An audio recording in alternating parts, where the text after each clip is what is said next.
చిట్టీల పేరుతో 3 కోట్ల రూపాయలు వసూలు చేసి దర్జాగా తిరుగుతున్న జంట ఉదంతం తెలియవచ్చింది. హైదరాబాద్ బడంగపేట శివనారాయణపురం కాలనీ వైష్ణవి కాలనీల నివాసితులు పలువురు చిట్టీలు కట్టి మోసపోయినట్లు బాధితులు ఆవేదన వ్యక్తం చేశారు. కట్టిన డబ్బు వాపసు ఇవ్వమంటే కోర్టు నుంచి ఇంజెక్షన్ ఆర్డర్ తెచ్చి సోమశెట్టి సురేష్ కుమార్ బెదిరిస్తున్నట్లు బాధితులు విమర్శించారు.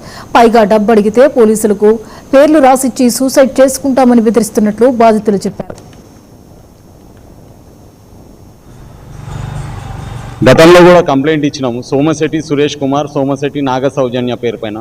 ఇది మా కాలనీ అన్న. గత 10-12 సంవత్సరాల సంది కాలనీ అటెన్షన్ ఆయన గ్యాదర్ చేసుకొని ప్రతి ఒక్కరికి నమ్మించి నేను చిట్టీల వ్యాపారం చేస్తాను అని మాకు భరోసా కల్పించి ఆయన దగ్గర చిట్టీలు వేయించుకున్నాడన్న. ఇది వచ్చేసి డిసెంబర్లో కంప్లీట్ అయిందన్న. 2.5 lakh చిట్టి, ఒకటి 5.5 lakh చిట్టి, ఇంకోటి 2.5 lakh చిట్టి.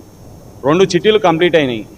గతంలో కూడా 2-3 సార్లు అడిగినాను, అన్న అమౌంట్ కంప్లీట్ అయింది కదా ఏమైంది అంటే, ఇవ్వాలి ఇస్తాను తమ్ముడు, రేపిస్తాను, కొద్దిగా లాస్ట్లు ఉన్నా, అది ఉన్నా ఇది ఉన్నా అని ఏదో ఒక సాకు చెప్పేటోడు. నా హెల్త్ బాగలేదు, నా హెల్త్ పొజిషన్ బాగలేదు అంటే మేము కూడా 4 months వరకు వెయిట్ చేసినాము.